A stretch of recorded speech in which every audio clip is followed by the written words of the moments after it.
Assalamualaikum warahmatullahi wabarakatuh. Ketemu lagi dengan Bagus Johan Maulana SKM dalam video tutorial program Kusta. Teman-teman, hari ini akan share materi tentang hubungan sebab akibat atau saling mempengaruhi atau lingkaran setan antara dua variabel, yaitu stigma kusta dan cacat kusta.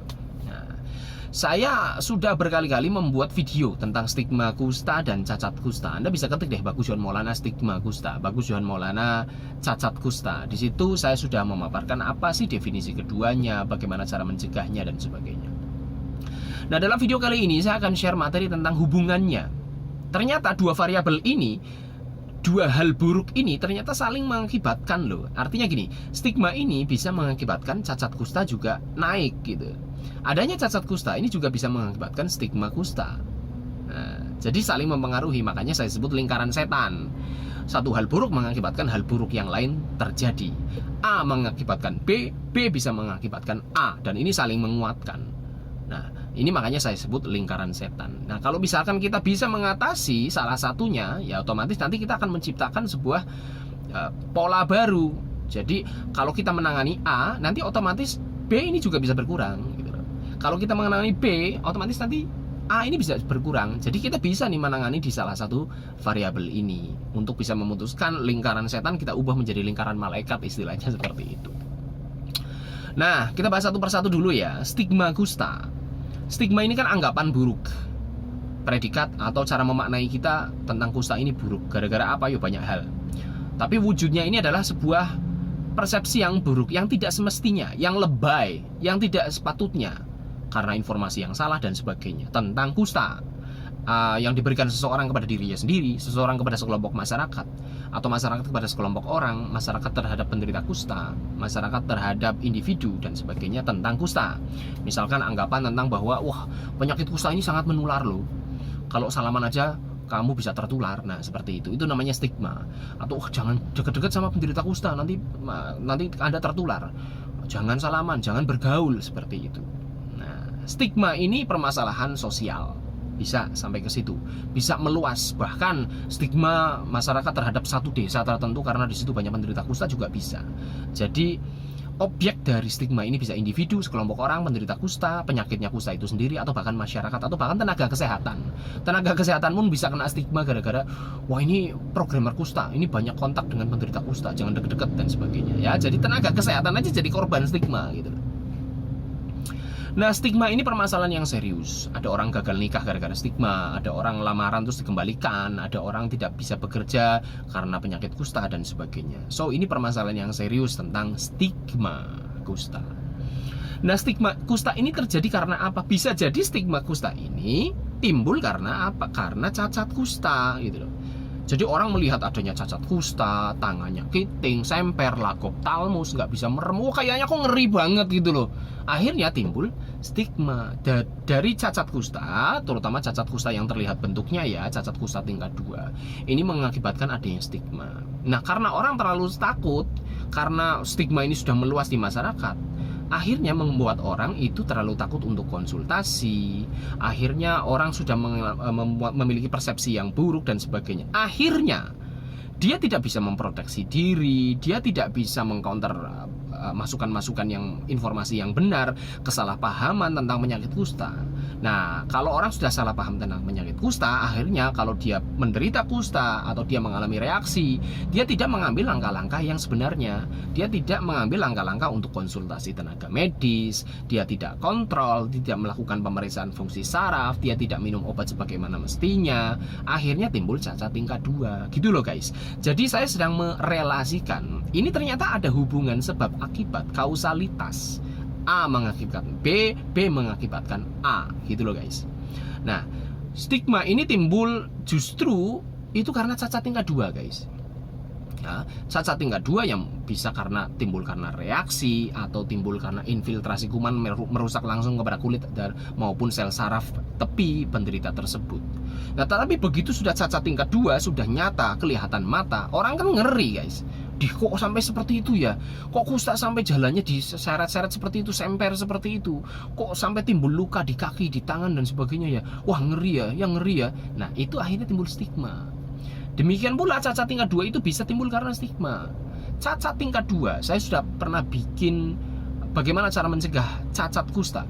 Di situ saya banyak menjelaskan tentang apa sih yang harus kita lakukan di awal-awal. Bagaimana sih cara mencegah cacat kusta? Yaitu dengan meningkatkan pengetahuan. Bagaimana tentang konseling, bagaimana tentang tata laksana reaksi yang adekuat. Cacat itu kebanyakan timbul karena reaksi yang tidak ditangani secara adekuat, secara sebagaimana mestinya. Banyak sekali permasalahan orang reaksi konsul ke saya, bla bla bla bla bla bla bla. Dari penjelasannya, dari pertanyaannya, saya tahu bahwa ini orang benar-benar awam tentang reaksi. Kenapa kok tidak mempelajari reaksi? Kenapa kok tidak tanya-tanya? Kenapa kok tidak mencari tahu? Kenapa kok sampai salah paham separah ini? Itu bisa jadi karena stigma. Gitu loh. Karena Anda salah paham, karena stigma itu anggapan buruk terhadap kusta, sehingga Anda membatasi diri dari informasi. Anda nggak mau tanya-tanya karena malu. Begitu Anda cacat tingkat 1, Anda tidak melakukan pencegahan-pencegahan, yaitu bagaimana memproteksi tangan Anda, misalkan menggunakan sarung tangan untuk melakukan aktivitas sehari-hari, tatkala bersentuhan dengan mungkin benda-benda keras, benda-benda tajam, benda-benda panas dan sebagainya, akhirnya timbul cacat tingkat 2, gitu kan. Terus Anda tidak melakukan olahraga, tidak melakukan senam pencegahan dari cacat tingkat 1 menjadi cacat tingkat 2. Akhirnya cacat tingkat 1 Anda mengakibatkan cacat tingkat 2. Anda tidak mau konsultasi ke tenaga kesehatan tatkala timbul kelainan fungsi saraf.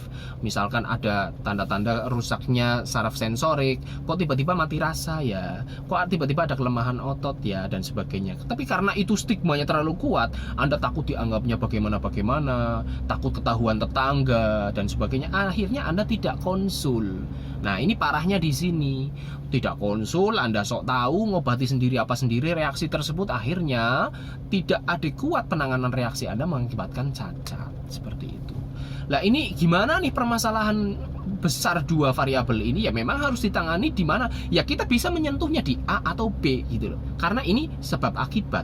Kalau lingkaran setan ini tidak diputus, maka stigma ini akan terus ada, anggapan buruk terus ada. Kalau tidak diputuskan, maka cacat tingkat 2 ini akan, cacat kusta ya, terutama cacat tingkat 2 ini yang paling parah ini ya akan selalu terjadi gitu.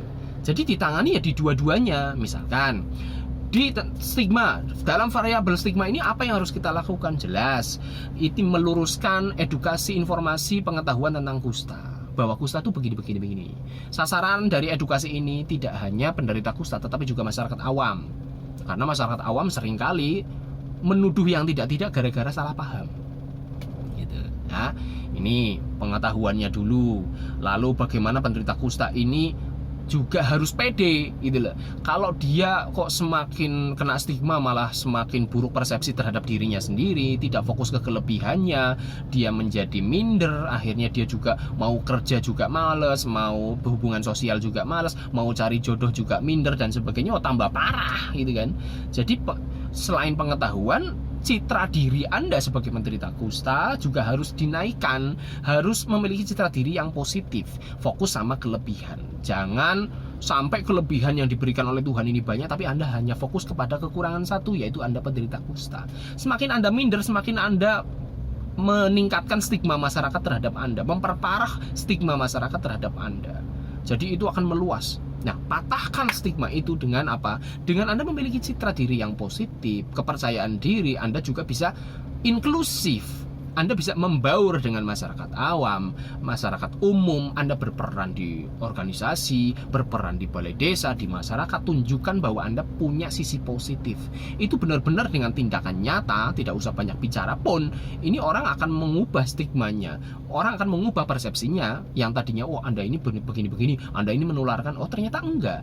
Anda ternyata bisa berprestasi. Anda misalkan mengembangkan sebuah bisnis juga bisa sukses. Oh ternyata penderita kusta juga bisa sukses, dan sebagainya. Itu akan mengubah stigmanya.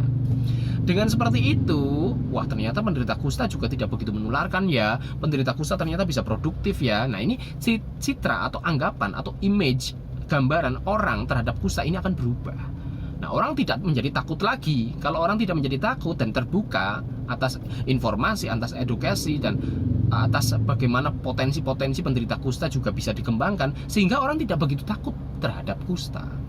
Kalau orang tidak takut terhadap kusta, maka jika ada orang terkena kusta, terkena reaksi, ini orang tidak mengurung diri, orang tidak menganggap dirinya ini benar-benar terkutuk dan disalahkan, lalu orang ini bisa terbuka, akhirnya bisa mau komunikasi dengan orang lain, komunikasi dengan tenaga kesehatan, sehingga tatkala terjadi kusta segera ditangani, tidak ada penemuan yang terlambat. Lalu tatkala ada gejala-gejala reaksi segera ditangani, sehingga reaksinya bisa ditangani secara adekuat, sehingga tidak mengakibatkan cacat, baik cacat tingkat 1 maupun cacat tingkat 2. Seperti itu. Nah, di poin ini, di variabel cacat ini kan juga ada yang harus dilakukan nih, bagaimana mencegah cacat. Saya sudah panjang lebar bicara 23 menit kalau nggak salah di video saya. Ya, ini lagi-lagi tentang edukasi tentang reaksi, edukasi tentang kusta, bagaimana mencegah cacat kusta itu seperti apa. Tentang reaksi ini apa sih sebenarnya? Ini banyak sekali yang salah paham tentang reaksi. Bagaimana sih kita melakukan tata laksana yang benar? Bagaimana sih kita harus terbuka konsultasi dengan tenaga kesehatan? Bagaimana sih reaksi ini timbul dari yang tanda-tanda gejalanya yang nampak, sehingga setelah itu akan timbul cacat tingkat 1, itu prosesnya bagaimana, timbul cacat tingkat 2 itu prosesnya bagaimana, kita bisa mencegahnya bagaimana nih dari cacat tingkat 1 menjadi cacat tingkat 2. Nah, kalau orang sudah terbuka karena tidak adanya stigma, ini kemungkinan terjadi cacat tingkat 2 ini bisa dicegah gitu.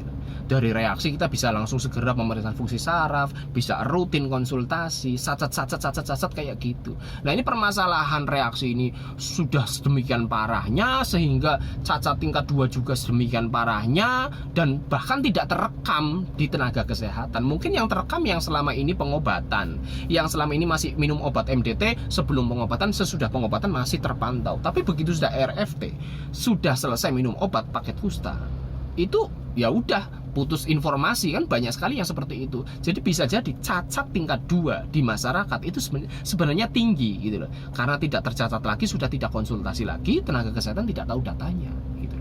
Gitu ya guys. Jadi hubungan antara dua variabel ini saling mengakibatkan.